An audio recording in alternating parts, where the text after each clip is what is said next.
IBC का कॉल फ्लो। आईबीसी यानी इंडिपेंडेंट बिजनेस कंसल्टेंट के कॉल फ्लो में 10 स्टेप्स हैं। Number 1, call opening. Number 2, rapport building. Number 3, customer profiling. Number 4, need analysis या probing. Number 5, product matching. Number 6, benefits pitching. Number 7, sales objection handling. Number 8, sales closure. Number 9, creating urgency. Number 10, call close या reference. आइए देखते हैं एक एक step करके। सबसे पहले opening, incoming, rapid. Call parameters, script, what to से।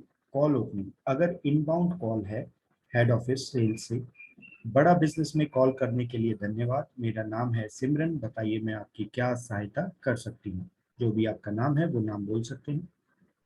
इनबाउंड, अगर आप आईबीसी हैं तो बिजनेस कंसल्टेशन के लिए कॉल करने के लिए धन्यवाद, मेरा नाम है सिमरन, बताइए मैं आपकी क्या सहायता कर सकती हूँ। और यदि आप आउटबाउंड यानी कस्टमर को कॉल कर रहे हैं तो गुड मॉर्निंग सर या मैम, हाउ आर यू, आप कैसे हैं सर। तो इनबाउंड वो कॉल है जो कस्टमर हमारे पास बिजनेस कंसल्टेशन के लिए कॉल कर रहा है, और आउटबाउंड वो है जब हम कस्टमर को कॉल करते हैं कंसल्टेशन देने के लिए। मैं ठीक हूँ, आप कौन बोल रहे हैं, जैसे बात होती है, कॉल ओपनिंग होती है। तो पहला स्टेप हो गया कॉल ओपन करना। दूसरा स्टेप है रैपो बिल्डिंग, यानी आपस में तालमेल बिठाना। अच्छा लगा सुनकर सर कि आप अच्छे हैं, ठीक है। मैं सिमरन बात कर रही हूँ डॉक्टर विवेक बिंद्रा जी की टीम से। सर, क्या आपने डॉक्टर विवेक बिंद्रा जी के बारे में सुना है? यदि कस्टमर कहता है yes, oh that's great sir, आप उन्हें कब से फॉलो कर रहे हैं सर?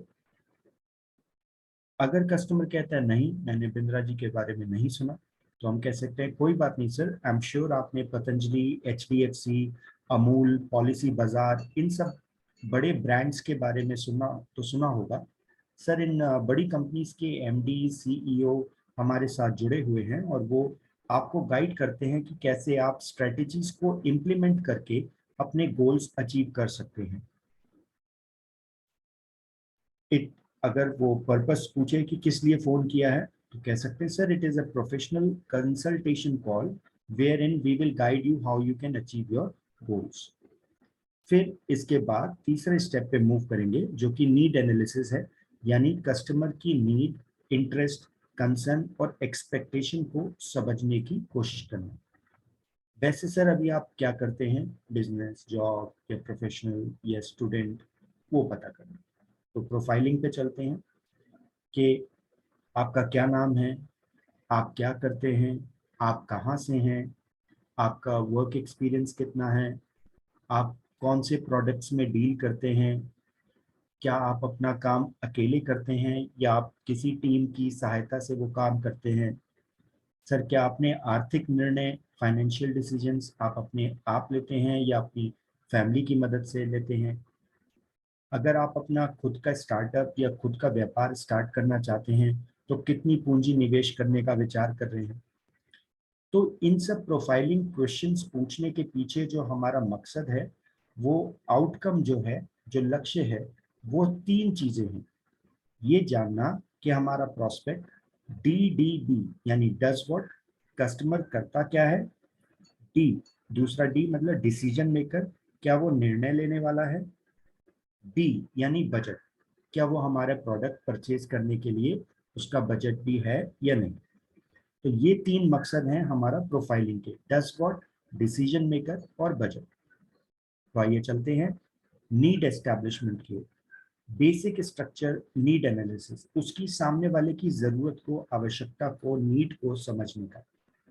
सर, अभी आपकी जॉब कैसी चल रही है या अभी आपका बिजनेस कैसा चल रहा है।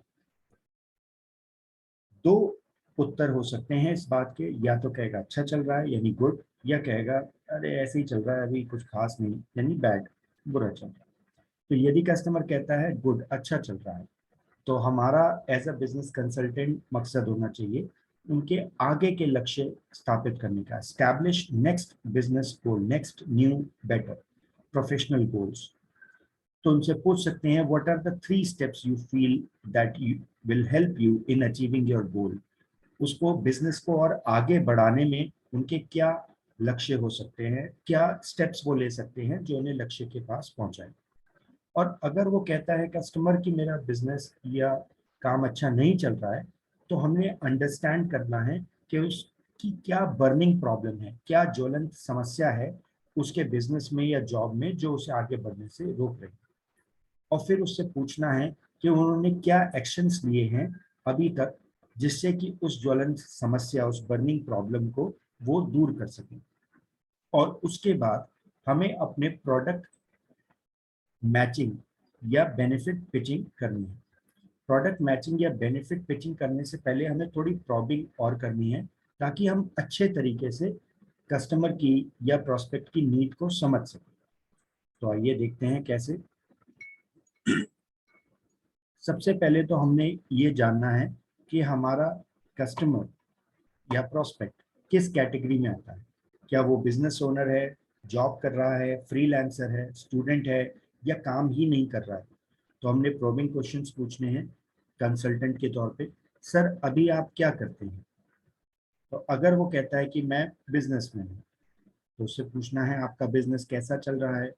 अगर वो कहता है अच्छा चल रहा है, तो हम पूछ सकते हैं what are the long term and short term goal of your business, what actions you have taken so far to achieve your goal, how important is your goal for you, what are the 3 steps you feel that will help you achieve your goal, what are the reasons for not being able to achieve your goals, how committed are you to achieve your goal on scale of 1 to 10।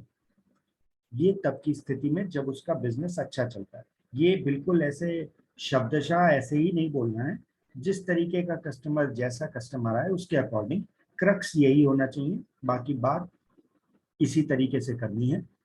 अगर तो customer कहता है कि मेरा business अच्छा नहीं चल रहा, तो is there any burning problem that is not letting your business grow.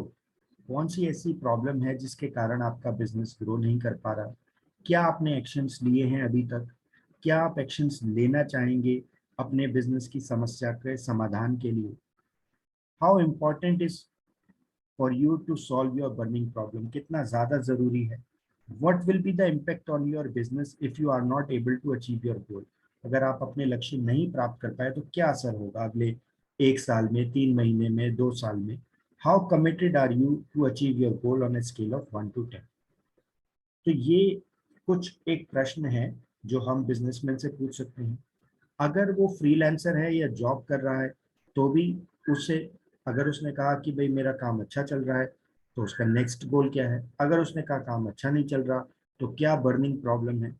कुल मिलाकर के चाहे वो बिजनेसमैन हो, जॉब कर रहा हो, फ्रीलांसर हो, स्टूडेंट हो, या काम नहीं कर रहा हो, नॉट वर्किंग हो, तो दो ही मेन चीजों पे हमने ध्यान देना है। अगर तो उसका काम अच्छा चल रहा है तो उसका नेक्स्ट गोल क्या है, और यदि काम अच्छा नहीं चल रहा तो उसका बर्निंग प्रॉब्लम क्या है जो हम सॉल्व कर सकते हैं। तो इन दो चीजों पे ही, गोल और प्रॉब्लम, इन दो चीजों पर ही हमने ध्यान दे करके नीड, इंटरेस्ट, कंसर्न और एक्सपेक्टेशन कस्टमर की जाननी है। फिर उसके बाद देखते हैं प्रोडक्ट मैचिंग, कि अगर वो बिजनेस कर रहा है और उसको बिजनेस में कोई दिक्कत आ रही है या उसने कोई गोल बनाया है, तो हम उसे बिजनेस कोचिंग प्रोग्राम पिच कर सकते हैं। हमारे पास कौन सा प्रोडक्ट है जो उसकी नीड के अकॉर्डिंग मैच करेगा। हमने यहाँ पे सेल्समैन नहीं बनना है, बेचू नहीं बनना है, हमने कंसल्टेशन बनना है, और उस कंसल्टेंट बनना है, और उस कंसल्टेंट के अकॉर्डिंग जानना है कि सामने वाले कस्टमर की नीड क्या है, और उसके अकॉर्डिंग हमने उसको प्रोडक्ट पिच करना है। फिर जो भी प्रोडक्ट हम उसे पिच करेंगे तो उसके बेनिफिट्स उसे बताएंगे। जैसे बीसीपी है तो बीसीपी के क्या बेनिफिट्स हैं, आईबीसी है तो आईबीसी के क्या बेनिफिट्स हैं, एलटीएम अगर लेता है तो एलटीएम के क्या बेनिफिट्स हैं। फिर अगर वो कुछ ऑब्जेक्शन देता है, अगर वो कहता है कि ठीक है मैंने आपका बात समझ लिया, लेकिन मुझे इसका प्राइस ज़्यादा लग रहा है, तो आपके प्रोडक्ट का प्राइस ज़्यादा है, महंगा है, तो हमने उसके इस ऑब्जेक्शन को कैसे हैंडल करना है। तो हम उसको ब्रेक कर सकते हैं पूरे प्राइस को पर डे के प्राइस में। अगर पर डे के प्राइस में पिच करें तो इतना कम बैठता है जितने में कि एक दिन में बंदा चाय पानी कॉफी वगैरह पी लेता है। अगर वो कहता है कि मेरे पास टाइम की कमी है, मैं टाइम नहीं दे सकता, तो हमने कैसे हैंडल करना है? तो उसे उसके वैल्यू क्रिएट करनी है, उसे बताना है कि कितना फायदा ये आपको प्रोडक्ट दे सकता है, क्या वैल्यू ऐड कर सकता है। जैसे लिखा है स्क्रिप्ट में, I understand sir that you are busy and that you might want to call back, but sir if you remember that we discussed in the beginning of the call that you are 100% committed for your growth and that you really want to achieve your life goals. तो मेरा वादा है आपसे, अगर खुद की तरक्की के लिए आप कमिटेड हैं तो मैं आपको आपके सपने पूरे करने में पूरी मदद करूंगा। ये बात हम तभी कह सकते हैं जब हम खुद प्रोडक्ट को यूज कर रहे हों और हमें लग रहा हो कि उस प्रोडक्ट से हमको बेनिफिट हो रहा हो और हम 100% उस प्रोडक्ट के प्रति कन्विंस हो। जितना जितना हमारा प्रोडक्ट के प्रति कन्विक्शन होगा, उतनी आसानी से हम दूसरे सामने वाले को उसके बेनिफिट्स बता सकते हैं। तो ये हैं सेल्स ऑब्जेक्शन हैंडलिंग। कौन कौन से ऑब्जेक्शन आते हैं कि मैं अपनी फैमिली से बात करूंगा तो हमें पता करना है कि डिसीजन मेकर कौन है, get the decision maker on the call, address all the objections raised by them, tell the customer on the call that you are a trained professional and that you are capable of answering all queries of the decision maker, therefore insist on getting the decision maker on the call. तो ये कुछ objection handling के steps हैं। तो अब देखते हैं इसके बाद नेक्स्ट स्टेप आता है सेल्स क्लोजर। कंसल्टेंट कहता है सर इस प्रोग्राम की एक्चुअल फीस जो भी फीस हो वो बतानी है, बट अभी ज्वाइन करने के लिए आपको पे करने हैं केवल रुपीस इतने। इसे कहते हैं अजम्पटिव क्लोज। आप मुझे अपना कॉन्टेक्ट नंबर बता दीजिए, मैं आपको पेमेंट लिंक सेंड कर देता हूँ। दूसरा आता है option close. Sir do you have any questions for me? अगर आपके मन में कोई क्वेश्चन हो तो आप पूछ सकते हैं। कस्टमर कहता है नहीं, तो कंसल्टेंट कह सकता है sir most of our customer pay through net banking, how would you like to pay net banking और डेबिट कार्ड? तो ऑप्शन दे दिया कस्टमर को। Summary close. So sir summarize करने के लिए मैं जल्दी से आपको इस प्रोग्राम के बेनिफिट्स को रिकैप कर देता हूँ। उसमें मनी का, टाइम का, सिस्टम मैनेजमेंट का, नॉलेज ऐप का, ये सारे बेनिफिट्स उसे बता दिए। फिर उसके बाद लास्ट में urgency creation, create fear of losing, use offers, limited seats, अगर कोई ऑफर चल रहा है तो उसके बारे में बता दिया। Delay in increase profits, delay in technology implementation, अगर customer is asking for some time कि मैं थोड़ा सोच के बताता हूँ, तो बोल दिया कि हमारे पास आने वाले इवेंट इस कोर्स के लिए बहुत लिमिटेड स्लॉट्स हैं और वो बहुत जल्दी फिल हो सकती हैं। अगर कस्टमर कहता है when customer is ready to pay, great sir आपकी सक्सेस की जर्नी शुरू होने वाली है, इस प्रोग्राम को एक्टिवेट करने के लिए आपको पे करने हैं और रुपए बता दिए। When customer is not ready to make the payment right away, try to know and handle the objection. ये अर्जेंसी क्रिएट करना। फिर आता है लास्ट स्टेप पे कॉल क्लोज करना पे। कॉल क्लोजिंग में remember to create call to action for the customer before closing the call. याद रखिए हर एक डिस्पोजिशन का अलग कॉल तो एक्शन होगा, कॉल टू एक्शन होगा। जैसे मैनी कंग्रेचुलेशन सर, आज आपने अपनी सक्सेस की जर्नी शुरू कर ली है। मैं 100% श्योर हूँ अगर आपने लर्निंग को ठीक से इम्प्लीमेंट कर दिया तो आप अपना बिजनेस करने का सपना बहुत जल्द ही पूरा कर लेंगे। सर अगर आपको फ्यूचर में कोई भी क्वेरी हो तो आप मुझे इस नंबर पर कॉल कर सकते हैं। अगर हॉट फॉलोअप है तो okay great sir, I would like to congratulate you first कि आपकी 80% सक्सेस की जर्नी कंप्लीट हो चुकी है। इसे 100% कंप्लीट करने के लिए मैं आपको कब कॉल करूं? आज शाम 5 बजे या 7 बजे? अगर वो इंटरेस्टेड ही नहीं है तो नो प्रॉब्लम सर, मैं आपको कुछ ब्रोशर्स और वीडियोस भेज देता हूं ताकि आप उन्हें पढ़ लें और देख लें, जिससे कि आपको थोड़ी बेटर अंडरस्टैंडिंग हो जाएगी कि हमारा प्रोडक्ट आपकी बर्निंग प्रॉब्लम कैसे सॉल्व कर सकता है और कैसे आप अपने प्रोफेशनल सपने को अचीव कर सकते हैं।